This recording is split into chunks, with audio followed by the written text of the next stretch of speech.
Hello, I just had a financial education with Uncle G, and here are my 100 lessons learned on 5 steps to becoming a millionaire. Part 1.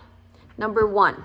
If you don't have your money right, if you're not thinking about money, guess what? You're never gonna make a sale. You're never gonna push through the objections, the barriers, the hang-ups, and everything that goes on with a sale. Number 2.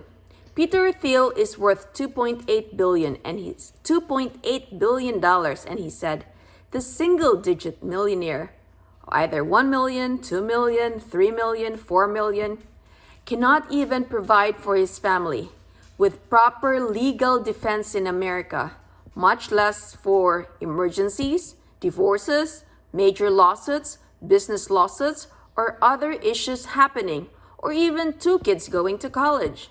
Number 3. Uncle G says what he means by, if you got $1 million, you're basically just dead beat. You were probably told, or we were probably told that, oh man, $1 million is $1 million. Number 4. We have got to change the way we look at money. $1 million is not money. This is us making a decision. This is us being lazy saying, I made $1 million. Number 5. Uncle G said we need to do the math on $1 million. $1 million if we didn't have any income. Let's say we are 27 years old. How long would that $1 million last for? If we have $4,000 of expenses a month, we have 25 years. How did we get that? $4,000 a month for living expenses times 12 months times 25 years will give us more than 1 million. It's 1.25 million. So you have no money left at 52 years old. That's 27 years old, your present age, plus 25 years. That equals to 52 years. You're basically broke at 52 years old. Where can you live on $4,000 a month? Let's assume $4,000 a month with no other income. We cannot rely on Social Security. We cannot rely on Medicare because they're all broken. And it's just a matter of when. So if you have $1,000 a week times 4 weeks, that's $4,000. And your groceries a month is $900. And plus rent. So it's not enough. Everybody's like, oh my God, you're the iconic millionaire. You're the $1 million net worth. Number 6. Uncle G said that we should be worried because we don't have new income coming in. What happens if there's an accident, a major accident, or 2 kids go to U.S. college in America and they cost $1.5 million to just send those 2 kids to American colleges. So we are all busted.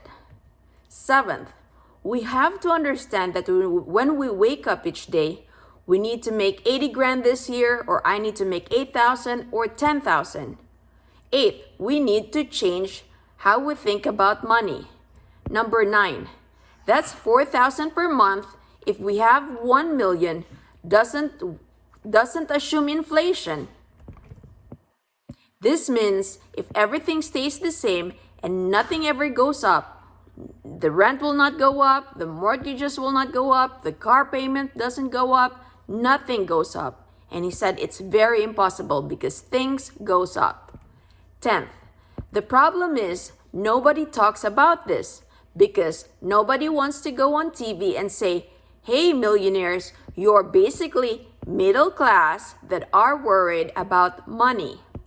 11th, CNBC says it takes $5 million to live comfortably.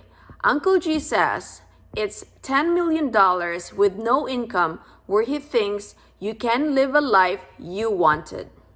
12, to get to $1 million, either you have to make $40,000 per year for the next 25 years, or you make 80,000 per year for the next 12 and a half years, or you make 160,000 a year for the next 6 years, or you make 1 million in 1 year.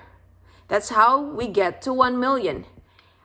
But don't forget, the taxes aren't accounted in this equation yet. 13, we need to do our math. We need to get our target right. 14, majority of us, including me, we are going for the wrong target.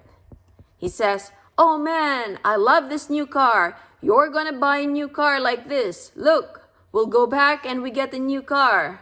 And when our attention, we need to have our attention on the target. Number 15, the target is not the watch, it's not the car, and it's not the vacation. It's the freedom. 16, 67% of wealthy people surveyed said that they weren't going for wealth, for cars and boats and trips. The wealthy were going for freedom of worry, to not be concerned about money. Number 17, every day I wanted to be concerned about my kids. I want to be concerned about what we do when we have time together. I want to be concerned about how happy I am in my marriage.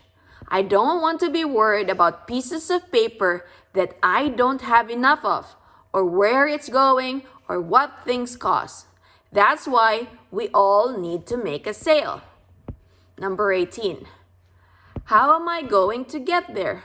The target. Number 19, we got to change the target and look at the target. Number 20th, we have the wrong target right now if we are struggling. Number 21, so when I'm talking to my client who's contributing to my $10 million, every person I've sold, I treated like an investor who is going to invest in my future.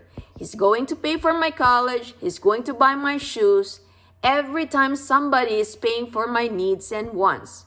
So if I want to go on a trip, I want to stay in a house that costs $25,000 for the short 1 week stay. That's other people's money. They're going to pay for that vacation. 22nd, so you don't need to wait for a bank to get right. 23rd, the money that he put in real estate is other people's money. He's putting it in real estate. How he sold some stuff and the people gave him money and he put that money into real estate. 24th, we need to get our income to a place where it does not pay for our bills, but a place where we can save 40% of our gross income. 25th, this 40% is more difficult than the 10 million target. However, if we can do the 40%, we can get to our target. 26. So when we sit down and when we do the math, what would it take for us to save 40% of our income? 27. If we make $10,000 a month and we want to save 40% of it, which is $4,000, we pay ourselves first. That's called storing or stockpiling. And the government, the IRS, wants 40% or $4,000. So we now have to live in $2,000. So we need to figure out how to pay ourselves $4,000. Now he asks, what's the problem here? We've got to live on $2,000.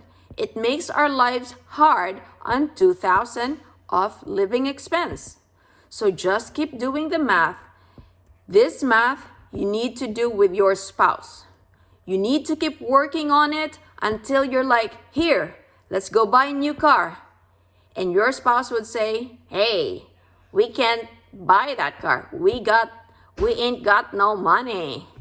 28th, money is only good if you use it. 29, we have heard this many times. Cash is king. However, cash is not king. It just sits there and dies, or you lose it, or if you leave money in the storage for a long period of time, he guarantees it that it will disappear. You don't want to leave it in storage for too long because it's going to be zero. All cash goes to zero because of deflation. 30th, how much money do we actually need? So this is his example. Let's say it's 20,000 grand per month, and so 40% of that is 8,000. We store that, we stockpile it, and 40% of it is the government. So that's 8,000 for the taxes. So we're left with 4,000 to live off. Now, let's say if we have a salary of 30,000 per month, 40% of that goes for storage, which is equivalent to 12,000, and 40% of that is the government, the IRS. So that's 12,000 out, and so you're left with 6,000 to live on. So now we can start seeing that we got to be north of 300,000 or 360,000 per year. 360,000 north. So that's 12,000 in storage per month times 12 months times 10 years equals 1.4 million. Now you're a millionaire stored. 31st lesson. You need to work on where's our money. 32. What's our driver here? 33. We need to be heavily money motivated from a survival standpoint. 34th, we are going to be broke because we need to invest that stored money. The storage has got to be invested. 35, the golden goose is only good if it lays eggs, if she lays eggs. Otherwise, we can kill the goose, eat her for her chicken meat or goose meat. We need money to make babies. 36, so our goal is to invest the storage money and to continue to do that until that passive money from our investment is equal or greater than our income. 37, this will be a tough game. It is a tough game. 38, when we make this move of storage money to investing the money, we should not invest it in anything that is amazing. 39, we can't risk this investment money. 40th, Warren Buffett says, don't lose money. That's number 1. What's number 2? Don't lose money. And Uncle G says, what's rule number 3? Don't lose money. 41. So what can we invest in? 42 lesson. We can't leave it in the bank because that's losing money. The bank don't pay us anything. It takes 833 years to double our money at the bank today. 833 years to double our money at today's bank rates. 43rd. So if we don't know this, we need to start looking at this and say, what am I doing with my money? 44th. We need to confront the beast. 45. Our target should be my passive income exceeds my monthly income. 46. We just need to do the math. How much money would we need invested? 47th. So if we have passive monthly income that exceeds our salary, that is not counting the bonus, then that makes us more motivated. 49. It used to be like this. If you need enough debt, then you'll get motivated. 50th, it's going to be motivated to a little while, but when we realize that, it's not fun at all. So I hope you learned something. Take care and God bless.